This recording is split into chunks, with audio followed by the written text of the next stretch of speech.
नमस्कार, मैं अशोक कुमार पांडे और स्वागत है आपका टीसीएच पर। क्रिकेट में यार्कर बड़ी खतरनाक गेंद मानी जाती है। बिल्कुल सीधे जो विकेट की जड़ होती है वहां पर जाकर लगती है। कपिल देव एक जमाने में बड़ी खतरनाक यार्कर्स फेंका करते थे।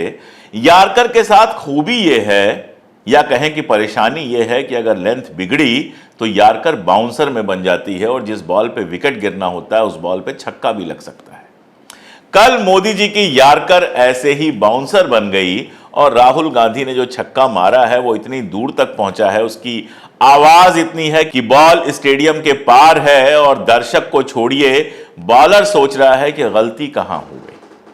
2014 मुझे याद है, उस समय मोदी जी जो भी बोलते थे सब मास्टर स्ट्रोक हो जाता था। जो बोलते थे वो हिट हो जाता था और राहुल गांधी जो बोलते थे वो उल्टा पड़ जाता था। 2019 तक भी यही चला। 2019 में भी चौकीदार चोर है बोला राहुल गांधी ने, तो मैं भी चौकीदार, पूरा आईटी सेल चौकीदार बन गया। और भी बहुत सारी बातें थी जो राहुल गांधी ने बोली और कांग्रेस को ही उल्टी पड़ गई। वैसे 2019 से अगर जो राष्ट्रवाद का तड़का था, पुलवामा का तड़का था, अगर आप उसको हटा दें तो 2019 में कुछ महीने पहले तक चुनाव के कोई बहुत अच्छी कंडीशन नहीं थी। इसीलिए पुलवामा वाले हमले पे जो वीडियो बाहर आया था अर्नब गोस्वामी का, आपको याद होगा कि उसका क्या हाल था। उसमें अर्नब गोस्वामी क्या बातें कह रहे थे। लेकिन 2024 में हार जीत किसकी होगी ये तो मुझे नहीं पता। स्टूडियो में बैठ के ये कहना कि फलां जीत जाएंगे फलां हार जाएंगे, ये मैं न करता हूं न मुझे पसंद है। लेकिन क्रिकेट का गेम कुछ पलटा हुआ दिख रहा है। गुगली डालने की कोशिश कर रहे हैं, गेंद जो है वो ऑफ स्टंप से बाहर रह जा रही है। ऑफ स्पिन फेंक रहे हैं तो गेंद वाइड हो जा रही है और यार्कर फेंकने की कोशिश कर रहे हैं तो गेंद जो है वो ऐसी बाउंसर बन जा रही है कि बल्लेबाज को कोई दिक्कत ही नहीं हो रही है। और यहां राहुल गांधी के साथ यह है कि बस बल्ला घुमा दे रहे हैं, गेंद छू जा रही है और बाउंड्री के पार चली जा रही है। देखिए, मंगलसूत्र का मामला आया, प्रियंका गांधी का बयान आ गया, बाकी सारा बयान आ गया। वो बयान जो मंगलसूत्र वाली पूरी बात थी वो कहीं पहुंची ही नहीं। भैंस की बात आई तो भैंस का क्या हुआ ये भी आप जानते हैं कि उस पर कहीं कोई ऐसी बड़ी चर्चा नहीं हुई। सोशल मीडिया से लेकर बाकी जगहों पर सिर्फ मजाक उड़ा। और सोशल मीडिया अब जब मैं कह रहा हूं तो ये कोई ऐसी चीज नहीं है जो हिंदुस्तान में गिने चुने लोग देखते हैं। अब सोशल मीडिया की पहुंच गांव गांव पहुंच गई है। करोड़ों लोग सोशल मीडिया को एक्सेस करते हैं तो उनके पास लगातार इंफॉर्मेशन पहुंच रही हैं। अब कल मोदी जी ने एक बड़ा बम छोड़ा, लंबा रनअप लिया, एकदम विकेट को निगाह में रखा और सोचा कि यार्कर फेंक रहे हैं। और ये लंबा रनअप लेकर उन्होंने लंबी ये फेंकी। जरा ये शाहजादे घोषित करें कि चुनाव में ये अंबानी अडानी से कितना माल उठाया है, काले धन के कितने बोरे भर करके रुपये मारे हैं, क्या टेम्पो भर करके नोटे कांग्रेस के लिए पहुंची है क्या। अब देखिए, जो भक्त भी है ना वो भी जानता है कि ये बकवास है। जब वो वीडियो चल रहा था, मैं अक्सर कहता हूं कि कैमरामैन बहुत बड़ा खिलाड़ी होता है, वो दिखा देता है जो किसी ने कल्पना भी नहीं की होती है। मालिक भी परेशान हो जाता है कि ये 3 सेकंड के सीन में सारा खेल गड़बड़ हो गया। लेकिन जब मोदी जी वो भाषण दे रहे हैं तो थोड़ी देर के लिए कैमरा रुक रहा है जनता पर जो सुन रही है। और जनता का चेहरा देखिए आप, कोई सुनने में इंटरेस्टेड नहीं है, किसी को मजा नहीं आ रहा है। क्योंकि 364 दिन 23 घंटे 59 मिनट जनता देख रही है कि आप अदानी और अंबानी के साथ हैं। अदानी के प्लेन में आप घूमते हैं, अदानी के साथ प्लेन के अंदर बैठकर आपकी फोटो है और अदानी भेज रहा है टेम्पो से पैसा राहुल गांधी को। और अगर अडानी अंबानी राहुल गांधी को पैसा भेज रहे हैं, अब वो सारी बातें तो मैं नहीं करूंगा जो बहुत बार हो चुकी है कि ईडी कहां है, सीबीआई कहां है। लेकिन मैं दूसरी बात कर रहा हूं कि अगर अडानी अंबानी कांग्रेस को पैसा भेज रहे हैं, इसका मतलब यह है कि कांग्रेस जीतने वाली है। क्योंकि अडानी अंबानी सेठ हैं और सेठ अपना पैसा कभी बर्बाद नहीं करता। जब मोदी जीतने वाले थे तो मोदी को पैसा दे रहा था, तो अगर अब पैसा वो कांग्रेस को दे रहा है, इसका मतलब है कांग्रेस जीतने वाली है। लेकिन ये सब अभी चल ही रहा था। अभी तक ये होता है कि राहुल गांधी के ऊपर जब हमला होता है तो कांग्रेस के ही बहुत सारे लोग चुप रहते हैं। सोशल मीडिया वगैरह जो लोग देखते हैं वो लोग जवाब देते हैं, लेकिन काफी बड़े बड़े नेता चुप्पी साध जाते हैं। इस बार राहुल गांधी ने किसी का इंतजार नहीं किया। राहुल गांधी ने जानबूझकर 45-55 सेकंड का एक वीडियो रिलीज किया। अब ये जानबूझकर मैंने क्यों कहा है अभी आप समझ जाएंगे। अब ये जो 45-50 सेकंड का वीडियो है उसको आपने सुना होगा, लेकिन फिर भी एक बार सुन लीजिए। नमस्कार मोदी जी, थोड़ा सा घबरा गए क्या? नॉर्मली आप बंद कमरों में अदानी जी अंबानी जी की बात करते हो, पहली बार आपने पब्लिक में अदानी अदानी अंबानी बोला। और आपको यह भी मालूम कि ये टेम्पो में पैसा देते हैं, क्या ये आपका पर्सनल एक्सपीरियंस है क्या? एक काम कीजिए, सीबीआई ईडी को इनके पास भेजिए ना, पूरी जानकारी करिए, इंक्वायरी कराइए, जल्दी से जल्दी कराइए, घबराइए मत मोदी जी। और मैं देश को फिर से दोहरा के कह रहा हूं, जितना पैसा नरेंद्र मोदी जी ने इनको दिया है ना, उतना ही पैसा हम हिंदुस्तान के गरीब लोगों को देने जा रहे हैं। महालक्ष्मी योजना, पहली नौकरी पक्की योजना, इन योजनाओं के माध्यम से करोड़ों लाखपति बनाएंगे हम। इन्होंने 22 अरबपति बनाए हैं, हम करोड़ों लाखपति बनाएंगे। तो ये था छक्का। अब मैंने क्यों कहा जानबूझ के 45-50 सेकंड का? 45-50 सेकंड का मतलब इंस्टाग्राम की रील, फेसबुक की रील और यूट्यूब का शॉर्ट्स। जो ही उन्होंने इंस्टाग्राम पर उसको रिलीज किया, जाने कितने अकाउंट से वो रील के रूप में शेयर हो गया। मैंने खुद ट्विटर पे उसको लगाया और ट्विटर पे जिस तरह से वो मेरे यहां से गया है, 8-9 हजार लोगों ने उसको रिट्वीट किया है। मेरे लिए आश्चर्यजनक है, ध्रुव राठी ने उसको रिट्वीट किया, ध्रुव राठी ने अपने इंस्टाग्राम रील पे लगाया और वो एक मोटा आंकड़ा यह है कि तकरीबन 15 करोड़ लोगों तक पहुंच चुका है। और मैं जानता हूं कि मोदी जी का भाषण 15 करोड़ लोगों तक नहीं पहुंचा है। अच्छा, दूसरा खेल इसमें उन्होंने क्या किया कि मोदी जी को जो जवाब दिया वो तो जवाब दिया ही, मतलब मजे ले लिए पूरे मोदी जी के। साथ में कांग्रेस की जो योजनाएं हैं, जो कांग्रेस के घोषणा पत्र में है, वो भी शार्ट में बता दिया। यानी आपको सिर्फ जवाब नहीं दिया, अपनी पार्टी का प्रचार भी कर दिया। तो मैं कहूंगा कि अगर राहुल गांधी ने खुद लिखा है तो कमाल है, और अगर किसी स्क्रिप्ट राइटर ने उनकी पार्टी के लिख के दिया है तो उसकी तनख्वाह तुरंत बढ़ा देनी चाहिए, क्योंकि उसने बहुत शानदार काम किया है। अगर वो सिर्फ जवाब होता तो कोई बड़ी बात नहीं थी, लेकिन जवाब के साथ जिस तरह से कांग्रेस की नीतियों का प्रचार किया है और नहले पे दहला ये मारा है कि अदानी अंबानी को जो पैसे आपने दिए हैं वो पैसे मैं देश की जनता को दूंगा, ये अपने आप में एक बड़ा मजेदार खेल है। तो अब जनता इस चिंता में है कि मोदी जी के जो सबसे बड़े फाइनेंसर्स थे अदानी और अंबानी, वो क्या राहुल गांधी के पास चले गए हैं? खेल सारा यह है कि भैया सामने आया मामला इलेक्टोरल बॉन्ड्स का, चुनावी बॉन्ड्स का, जम के उसका प्रचार हो गया, सुप्रीम कोर्ट ने सारा कुछ खुलवा दिया और सबने देख लिया कि कैसे भारतीय जनता पार्टी को पैसे मिले हैं। जिन्होंने अरविंद केजरीवाल के खिलाफ गवाही दी उसने इलेक्टोरल बॉन्ड खरीदा, गुजरात के किसान से अडानी ने इलेक्टोरल बॉन्ड खरीदवा दिया, एक गरीब किसान से उसकी जमीन ली और जमीन का भुगतान करने की जगह उससे इलेक्टोरल बॉन्ड खरीदवा दिया, जिससे वापस कुछ नहीं मिलना है। कई सारी कंपनियां ऐसी जिनके यहां ईडी का छापा पड़ा और उसके बाद इलेक्टोरल बॉन्ड खरीदना पड़ा या खरीद लिया। कई सारी कंपनियां ऐसी कि इलेक्टोरल बॉन्ड खरीदा और उसके बाद उनको ठेके मिल गए। तो दुनिया ये देख चुकी है, भारत की जनता ये देख चुकी है। एक इमेज बन गई है मोदी जी की और भारतीय जनता पार्टी की कि ये पैसे वालों की पार्टी है, इसने सेठों से ढेर सारा चंदा लिया है। और वो इमेज किसी और ने नहीं बनाई है, इन्होंने खुद बनाई है।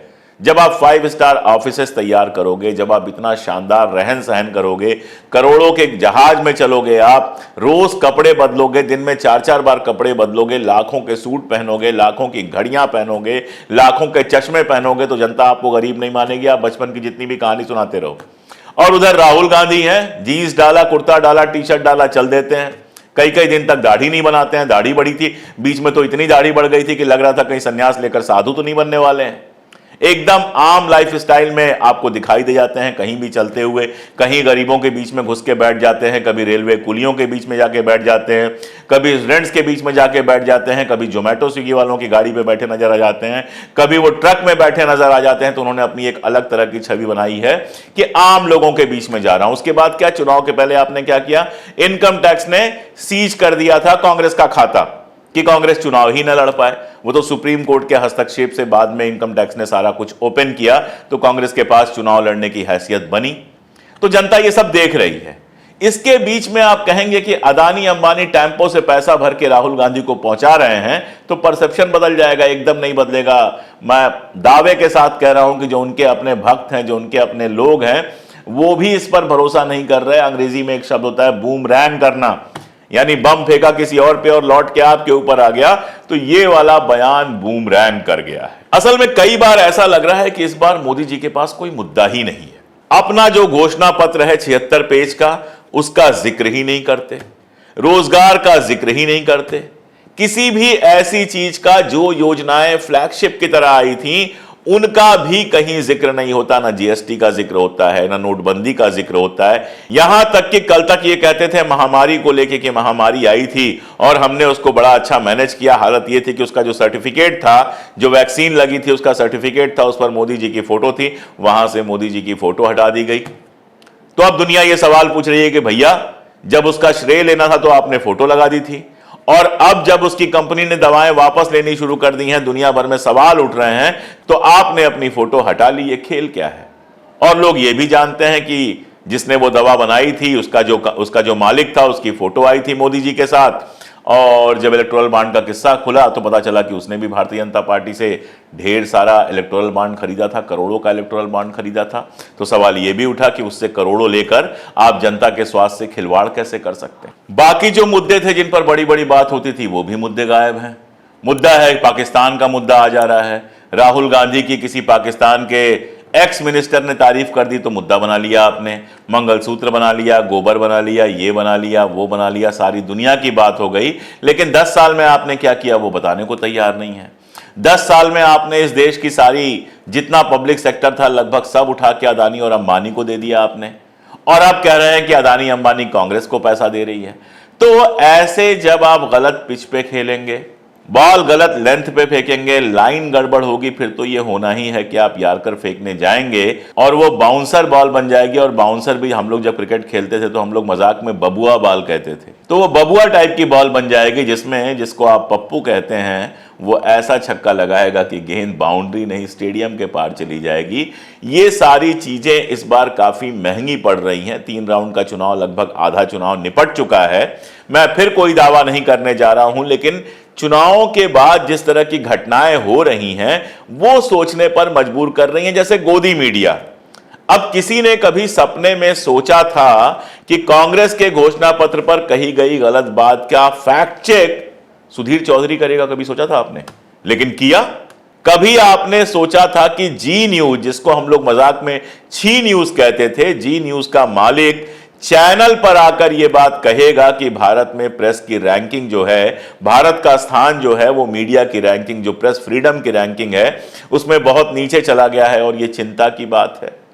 बीच चुनाव में दीपक चौरसिया और भंडारी जैसे शुद्ध भाजपा समर्थकों को जी न्यूज बाहर कर देगा, कभी आपने सोचा था? तो ये सारे जो मौसम वैज्ञानिक हैं, जो सरकार और सत्ता के हिसाब से काम करते हैं, उनके अंदर जिस तरह का परिवर्तन आ रहा है, सोशल मीडिया पर जिस तरह से भाजपा का जो नरेशन बिल्डिंग का काम है वो लगातार कमजोर हो रहा है, ये सारी चीजें बताती हैं। और इनके साथ आप जोड़ दीजिए कि मोदी जी अपने भाषणों में जितने चिढ़े हुए, जितने गुस्से में, जितने परेशान नजर आ रहे हैं, ये सब बताता है कि कहीं ना कहीं खेल वैसा नहीं चल रहा है जैसा सोचा गया था।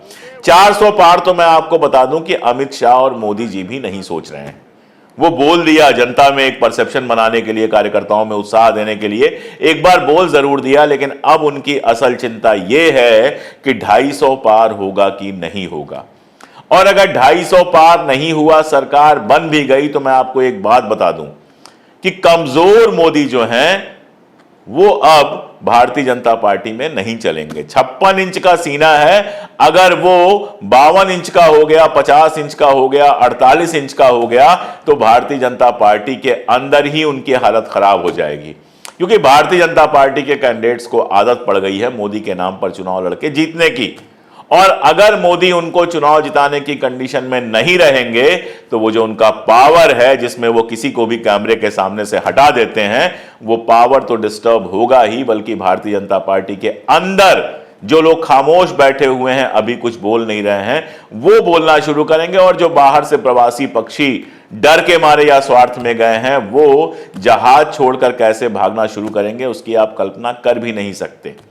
जिसको आदत पड़ गई है सारा पावर अपने हाथ में रखने का, उसके पास अगर आधी पावर होगी, अगर उसको छोटे छोटे दलों के सामने देखना पड़ेगा, तो गठबंधन की सरकार चलाना बहुत मुश्किल हो जाएगा। और होता यह है बॉस कि जब आदमी बहुत ताकतवर होता है तो ओवर कॉन्फिडेंस आता है, और जब ओवर कॉन्फिडेंस आता है तो वो गलतियां करता है, और गलतियां करता है, चीजें हाथ से निकलती हैं तो फिर वो ब्लंडर करता है। फिलहाल भले सरकार वापस आए या ना आए, लेकिन मोदी जी उसी मानसिक अवस्था में दिखाई दे रहे हैं, और ये उनके और उनकी पार्टी के लिए चिंता का विषय होना चाहिए। हमारा क्या है, हम तो इंतजार करेंगे 4 जून को क्या रिजल्ट आता है। जो नई सरकार बनेगी उससे उम्मीद करेंगे जनता के पक्ष में काम करे। अगर जनता के पक्ष में काम नहीं करेगी तो उसकी भी ऐसी ही आलोचना करेंगे जैसी आज करते हैं। आज के लिए इतना ही, बहुत शुक्रिया, जुड़े रहिए हमारे साथ। अगर आपको लगता है कि इस तरह की बातें लगातार होनी चाहिए, वीडियोस दूर तक पहुंचाने में हमारी मदद कीजिए। आप हमारी मेंबरशिप ले सकते हैं, 3 रुपए रोज से भी कम पे हमारी मेंबरशिप ले सकते हैं। ये सब इसलिए कि आप अगर ताकत देंगे तभी हम बिना इस तरफ या उस तरफ देखे सत्ता और कैमरे की आंख में आंख डालकर लगातार सच कह सकेंगे। बहुत शुक्रिया।